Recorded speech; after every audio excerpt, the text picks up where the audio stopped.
En diferentes situaciones de emergencia se usan distintos códigos. Cuando identificamos a una posible víctima de trata, hay una palabra secreta: el código Antus. Comenzamos. Hola, ¿cómo están? Pues bienvenidos a este podcast Código Antus. Hoy va a ser un espacio un poco de reflexión de los capítulos anteriores, así que si no los has visto, yo te recomiendo que le pongas una pausa, te regreses a los episodios pasados para que pueda tener sentido esta plática, porque hoy vamos a reflexionar. Me quedé pensando muchísimo todo lo que platicamos en los episodios pasados. Tuvimos una entrevista con una sobreviviente. En lo personal, en Antus siempre cuidamos eso, ¿no? Que las chavas no brillen por ser víctimas, digamos, no tienen una vez de víctimas para siempre, porque eso es revictimizar. Lo que queremos es que sus historias pues les recuerden que son unas mujeres súper fuertes, son súper vivientes, pero eso fue un momento de sus vidas. Todos tenemos momentos donde tomamos malas decisiones y esas malas decisiones no nos definen. Entonces en Antus tenemos justamente esa convicción de que tu calidad de víctima no te define quién eres. Alguien como Dani, la vimos nerviosa porque ella nunca había platicado su caso, ella tenía muchas ganas de contarlo, ella comprende lo que es darle sentido al sufrimiento, ella sabe que nosotros, ¿no? Que no hay tecnología todavía existente que pueda quitar ese chip y borrar la historia de lo que les pasó y borrar el dolor y perdonar y todo, pues no existe, pero lo que siempre fomentamos en Antus es que tú le puedes dar sentido al sufrimiento. ¿Cómo? Contando tu historia, sobre todo la parte de tu historia donde es qué pudiste haber hecho o qué harías diferente para no caer, digamos, porque eso es lo que necesitan escuchar nuestros niños, niñas, adolescentes, la población más vulnerable. Es qué puedo hacer, cuáles son los focos rojos, porque diariamente nos contactan padres de familia, profesores, de cómo puedo prevenir. Entonces, cuando tú escuchas un testimonio como el de Daniela, te das cuenta que lo que ella tenía eran unos padres ausentes. O sea, ella decía, es que no estaban mis papás, como que no me cuidaban, no me procuraban. Entonces, ¿qué pasó? Que estaba en una situación de vulnerabilidad y llega una chava lo doble de su edad. Ella tenía 16, la chava tenía 32, le doblaba la edad, con más experiencia, manipulación, porque ella la empieza a encaminar a las fiestas, al tomar, al estar con hombres y posteriormente pues la induce a este tema de la explotación sexual comercial. Todavía no sabemos si ella se beneficiaba de alguna manera, pero Daniela cree que sí porque dice que ella nunca trabajó y que siempre tenía la cartera llena. Entonces creemos que sí, obviamente ella se benefició de esa explotación sexual comercial. Trata de personas porque hubo ahí esa manipulación, de alguna manera ese engaño, ¿no? Pero ¿qué tenía Dani? Dani no tenía una red de apoyo sólida, entonces ¿a quién le platicaba Dani sus problemas? O sea, esta chava que se acerca con más experiencia, intenciones aparentemente buenas, y entonces se va incluso a vivir con ella. ¿Dónde estaban los papás? No queremos tampoco satanizar a los papás porque uno como padre pues quiere hacer lo mejor posible con sus hijos, pero a veces cuando hablamos de herramientas de prevención son mucho más sencillas de lo que creemos. O sea, el verbo estar, o sea, debes de estar ahí presente. Crea un ambiente de confianza, que tus hijos e hijas te platiquen las cosas. Sabemos todos que todos pasamos por un momento donde te crees que tú te las sabes todas, no lo platicas con tus papás, pero yo creo que ahí es donde los padres de familia pues deben estar muchísimo más presentes. Tampoco hay herramienta de prevención perfecta, ¿no? O sea, algo que digas, bueno, exactamente esto para todas las víctimas. Pues no, porque cada personalidad es diferente, cada edad es diferente, van cambiando las generaciones, pero lo que sí creemos es que entre más difundamos el tema de trata de personas, entre más se difunda de diferentes maneras, va a ser mucho más fácil que alguien como Daniela, una joven, ¿no? con acceso a la tecnología, pueda escuchar una historia y en caso de tener una situación parecida diga, me podría pasar, ¿no? Porque todas tenemos esa amiga, esa influencia más grande que te dice, mira, ven aquí, haz esto, y a lo mejor por miedo del rechazo o miedo a que se enojen, como el caso de esta chava que se enojaba con Daniela si no hacía lo que ella quería, todos conocemos a alguien así. Entonces, lo que queremos es que haya esa empatía de nuestros niños, niñas, jóvenes, adolescentes que digan, oye, ¿puedo yo estar en esa situación y saber en qué pasó? O sea, ¿cómo es el desenlace? yo creo que si Daniela pudiera regresar el tiempo, pues ya sabes que hubiera yo puesto un alto cuando me empezó a pedir cosas que yo no quería hacer. Pero no había nadie más. O sea, ella dice, bueno, pues era mi red de apoyo. Yo vivía con ella, me abrió la puerta de su familia, pues yo estaba ahí, no podía yo negarme a lo que ella me pedía, ¿no? Entonces, bueno, eso me deja reflexionando porque posteriormente al testimonio de Daniela, y de hecho van a conocer a más sobrevivientes, siempre y cuando ellas quieran platicar, obviamente, ¿no? Porque el chiste es que ellas lo platiquen con ese fin, ¿no? De prevención, pero también van a conocer a otras aliadas y aliados de Antus, que el caso de Janet, ¿no? Nuestra abogada, que ella estudió leyes, pero ella dice que pues, le cambia la vida cada vez que escucha esas historias y justo reflexionábamos, ¿no? El caso que yo le pregunté que qué caso le había marcado más, ella comenta este caso de estas hermanitas cuya madre era la explotadora. Entonces nos quedamos reflexionando y dices, bueno, si solamente fuera un caso, digo, está terrible, pero cada vez tenemos más y más y más y más víctimas cuyas madres son las tratantes. Yo ya no quiero, en lo personal, seguir recibiendo víctimas cuyas madres sean tratantes. Yo no quiero ver mujeres que sean sentenciadas a 125 años de cárcel por haber explotado a sus hijas. Tenemos que hacer algo, o sea, tenemos que sensibilizar a la sociedad. No sé, o sea, es una reflexión que hago con quien nos esté viendo en este momento de tenemos que hacer algo para que no sea ni siquiera una idea viable de esas madres el decir, bueno, pues ¿de qué manera puedo obtener ingresos económicos explotando sexualmente a mi hija, ¿no? Entonces, yo creo que hay mucho por hacer, mucho por difundir.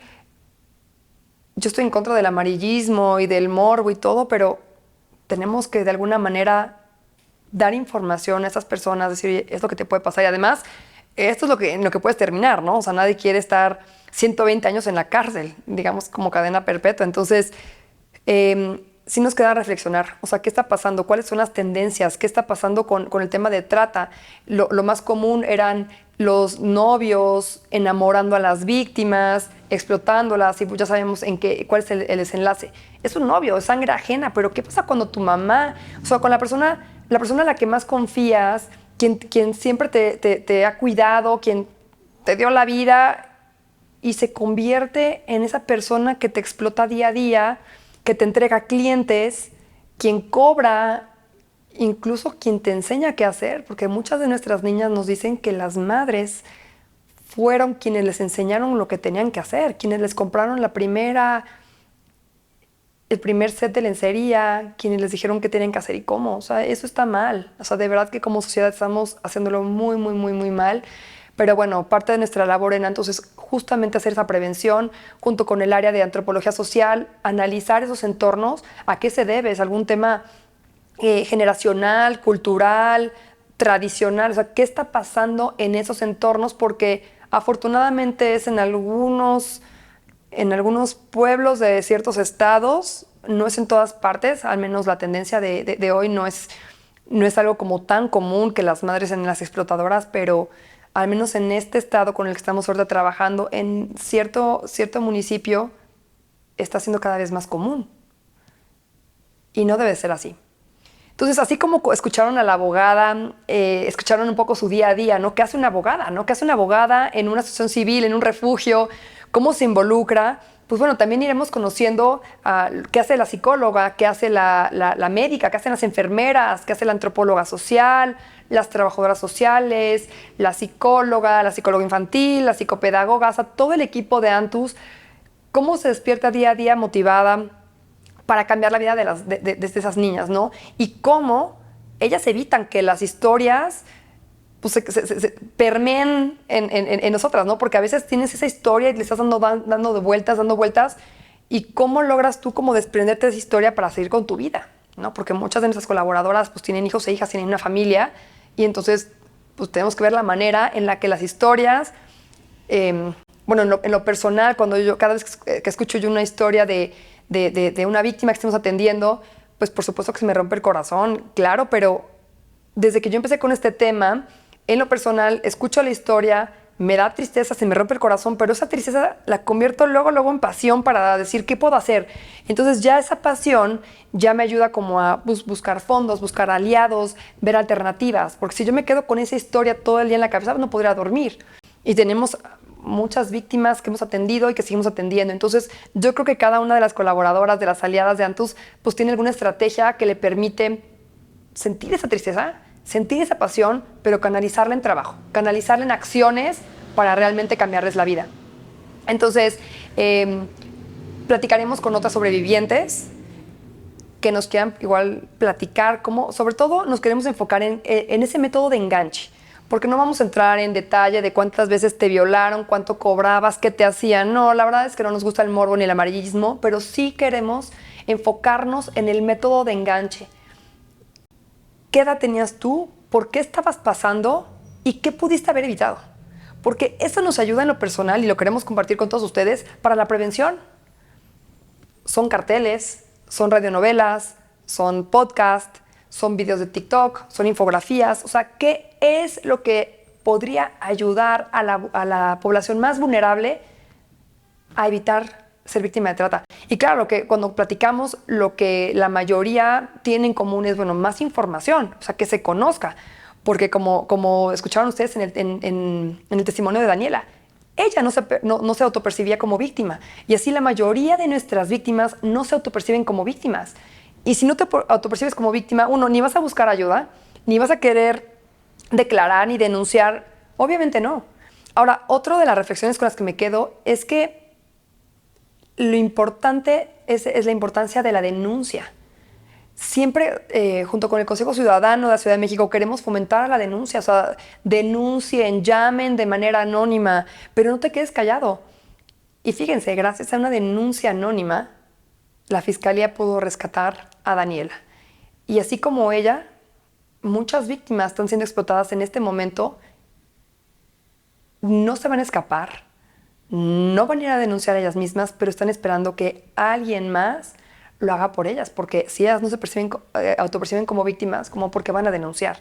Pero alguien a su alrededor seguramente ve que algo raro está pasando. Oye, no llega a dormir, llega así, no llega, no le hemos visto, ¿qué está pasando? Y lo peor es no hacer nada. Entonces tenemos esas líneas de denuncia, 855-33-000, la línea del Consejo Ciudadano de la Ciudad de México. Se puede realizar una denuncia de manera anónima, porque gente experta detrás de línea te irán encaminando en esta llamada pidiéndote información para que puedan empezar una investigación. En el primer episodio decíamos que solamente el 1% de las víctimas son rescatadas. Imagínense, de las 15 víctimas que estamos atendiendo actualmente en Casa Antus, imagínense cuántas más, está la pirámide, está en la punta del iceberg, cuántas más están siendo explotadas y nadie las va a buscar, a no ser que alguien realice una denuncia anónima o la Fiscalía realice algún operativo o los familiares empiecen a buscar.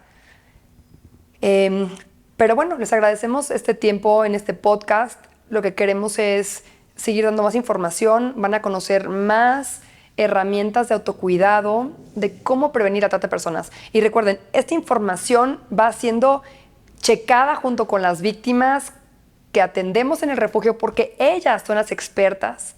Tenemos diferentes grupos etarios entonces, y diferentes regiones del país o de otros países, entonces vamos realizando diferentes herramientas de prevención y estamos seguras que habrá gente que siente esa empatía con la historia y entonces diga, bueno, ¿qué no hizo ella? ¿Qué podría hacer yo?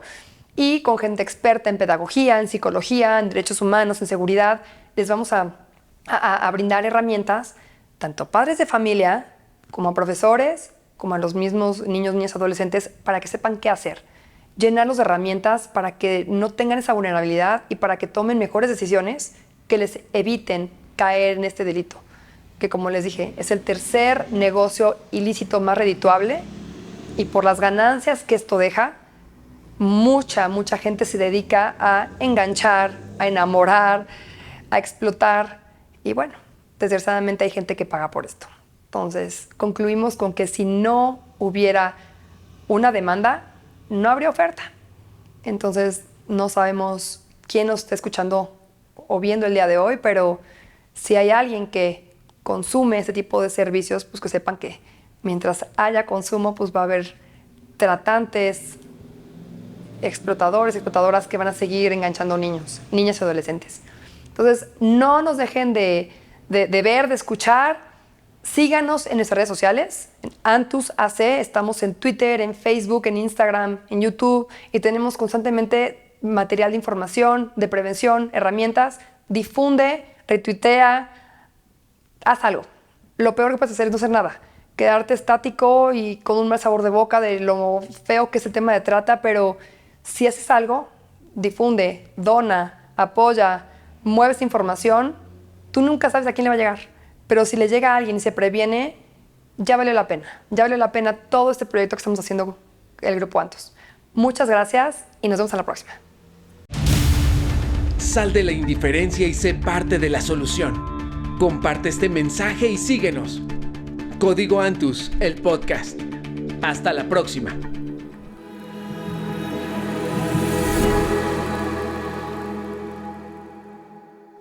Esta es una producción de videopodcast.mx.